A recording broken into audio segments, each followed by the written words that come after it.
And when I tried to do it myself, it was overwhelming. When I collaborated with others, that's how we got through. That's how the recession didn't destroy us. That's how 2010 was our biggest year ever from the time I started in 1998 because of this switch, which was about value creation rather than selfishness, right? Not just preservation, but really expansion and impact.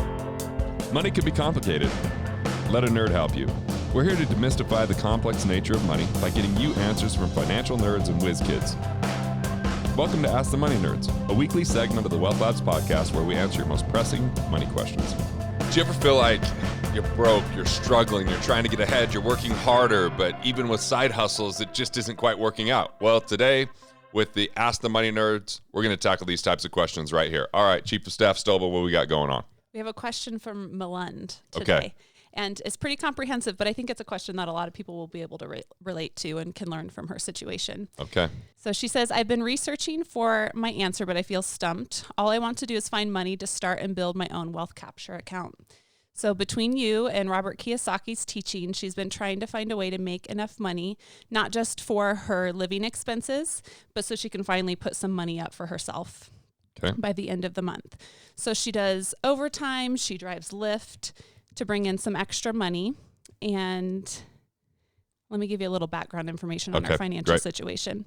So she said she's done the sole purpose worksheet and she's trying to look People can grab that at wealthfactory.com/solution. And it's really kind of insightful to figure out, like, what do you do best? A lot of times we discount that and it's hard to even recognize in ourselves. So that worksheet specifically addresses that.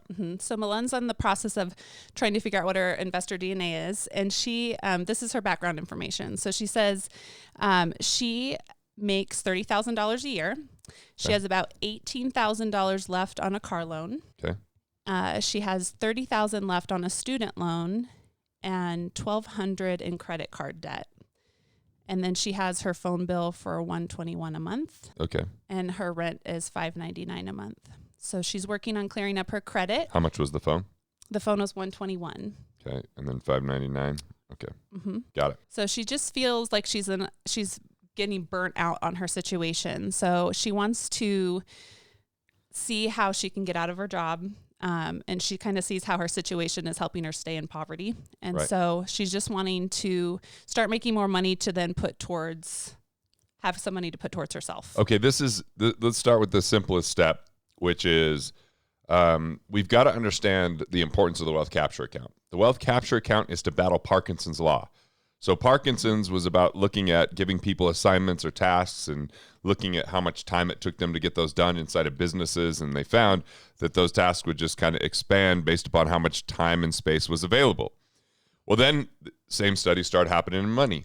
So what happens is people increase their income, their expenses rise to meet or exceed that increase within 3 to 6 months. That's Parkinson's law. And that happens to all of us. It happens. So that's why the wealth capture account, which is a separate account, which can be a checking, savings, or money market, is essential. So you automatically sweep or put money into that account every time you make a deposit. And the goal is to get up to a pretty high percentage, 18% of your personal income. But what you begin with is progress, not perfection. You just get into the habit. Even if you have high interest rate credit cards, this is about building your foundation, your stability, your security. This is about having enough liquidity so that if there's something that happens, it doesn't completely wipe you out. And so we look at that first. Now, second, I want to talk about the cash flow index here. Okay, so the cash flow index is simply this. We look at your loan payment, right? Oops, let me look at this. Okay, there we go. We got the eraser. Okay, so we've got is the balance of any loan. Okay, I'm not very good at this pen here. Divided by the minimum monthly payment. So whether that's the car loan, whether that's the credit card, whether that's the student loan, we want to figure out the cash flow index. And what that's telling us is, do we have a cash hog on our hands? Do we have a loan that you don't own that much on, right? You don't owe that much, but you have a high payment. So that's what we're trying to determine. We're not really focused on the interest rate right now. It's part of the equation. We're looking at cash flow because it's hard to get ahead when every dollar earned is going towards paying loans or paying bills. So the first thing we're looking for is efficiency. So is there something we could do with the cash flow index? And so take each and every loan you have and divide it by the minimum required payment, not the full payment that you make. And the rule is only pay extra to one loan at a time. Pay the minimum to everything else. And if that works, great, but you can also look at restructuring those loans. Like that car loan maybe could pay off the credit cards as an example, right? By refinancing it. That would be one example. Or maybe there's any other asset there, a 401k, cash value and insurance plan, any money anywhere that if it's earning less than you're paying on the loans, you might cash that out and pay it off. I would call that reallocation. So, and then the third piece is renegotiation.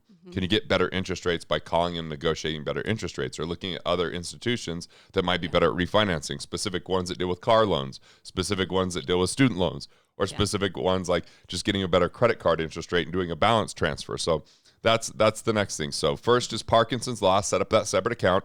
Second is addressing your cash flow index to figure out which of these loans are most appropriate to address first, right? And this 30,000 is the income, and then we've got, a few loans here. Now, one of the observations you made before we started filming is that's a pretty high car loan in relationship to the income, right? That's Parkinson's law at work. Yeah, that's like 2/3 of the income. Right. So that car loan is a pretty big deal.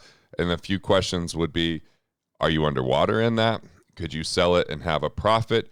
Could you, trade it in and get a much lower loan and still get a usable car? You were talking about your first car. You had to roll your windows down manually. Well, I had a 75 Chevy pickup truck, Stolba.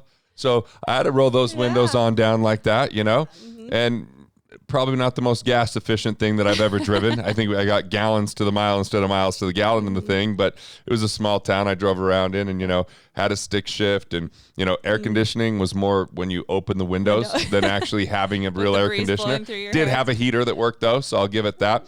So that might be something that to really consider is this car loan is a pretty big chunk. Now the student loans, they're not out of hand compared to what I see most of the time. And so, there's that. And then the credit card is definitely manageable.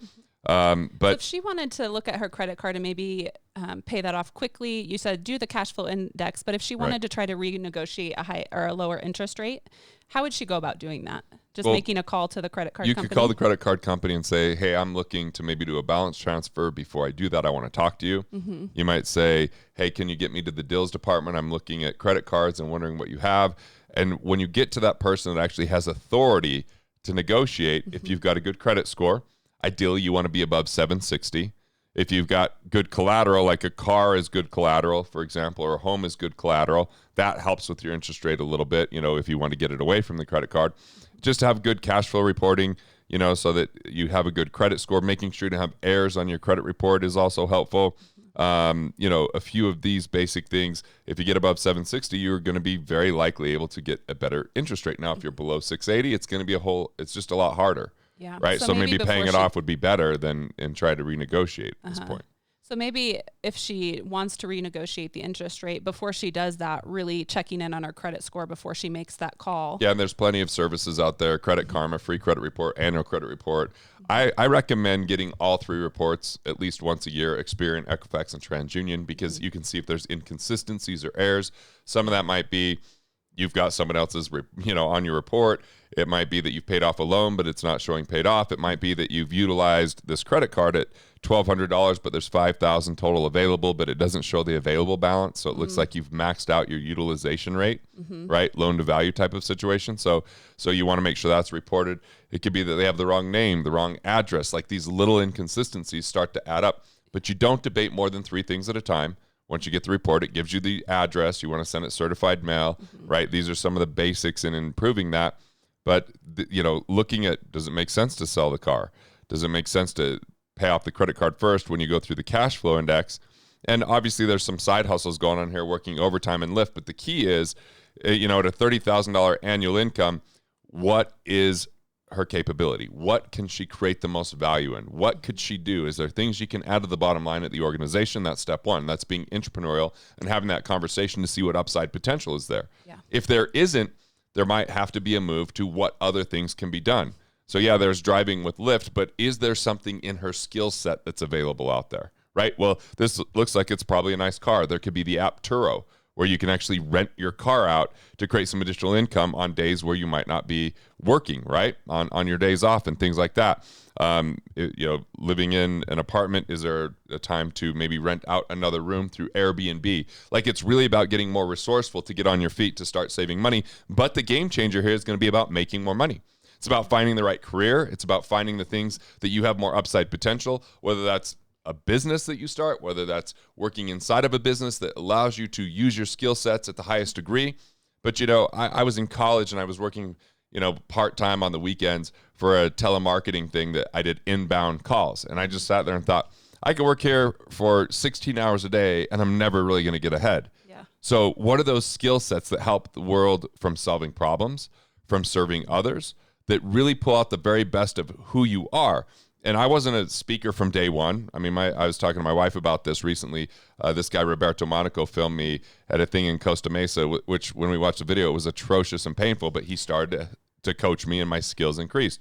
I wasn't a great writer. I'm still going to writing workshops right now to continue to increase my writing skills. So what's a good skill? What's something that you have expertise in? What's something that you've got ability already that you have interest in with that ability that's really useful in the world today? Because we see so many problems in the world, so many issues, and I think people could solve them, but they have these money problems.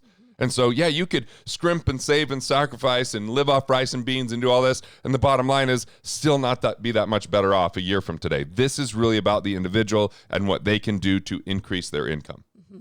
Yeah, and just from my personal experience, there are times in my life where I've had to be more resourceful than other times. And so even just looking at meetup groups or going to the, finding books that you want to read to expand your mind, I think that's something that Malin could do, is just looking for like-minded people who are going in the direction that she wants to go and right. connecting with them and having those conversations on a consistent basis to hold each other accountable and be creative together and collaborate and really I think it's always so helpful when you're going to new places to bring along people with you. I think that's a well-articulated and awesome idea, and it sparks something in my mind to help out with everybody, right? So there's 4 kind of personas that limit people in their production. One is the miser. The miser's all about what they can do to scrimp, save, sacrifice. Think Ebenezer Scrooge. The next one is the conservative. This isn't political at all. It's just an ideology where it's all about retirement. How can I fund more? How can I put more away? It's all delayed gratification.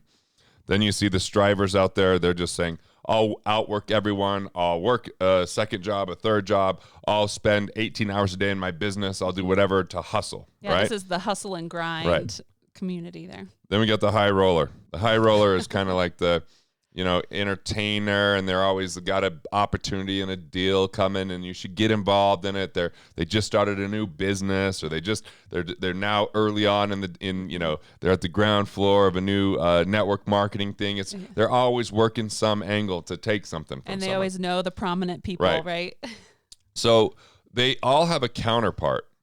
And it's the same characteristics, but it's when people focus on value creation versus just what they can take. See, the lie of kind of being the miser, the conservative, the striver, the high roller is it's like a belief in that there's a finite pie. There's only so much out there, and you got to take what's yours, and you got to get while the getting's good. And it's not really about collaboration. It's not really about co-creation. It's all about kind of a selfish notion. But if you could cross this line where it becomes about value creation, what can you create for others, right? What can you do that would benefit others in value creation? The miser becomes a mindful manager. And a mindful manager can look in an organization that's really a good organization and go, here's all your inefficiencies.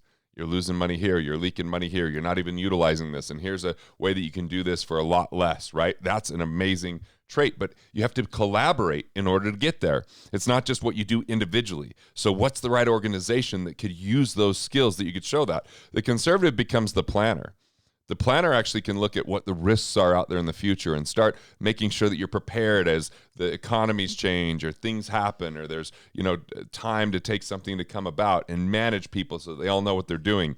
The striver becomes the creator. The creator has ideas and invention and innovation and is an entrepreneur, right? But instead of just hustling, they know how to delegate and bring other people along. And the high roller is a catalyst.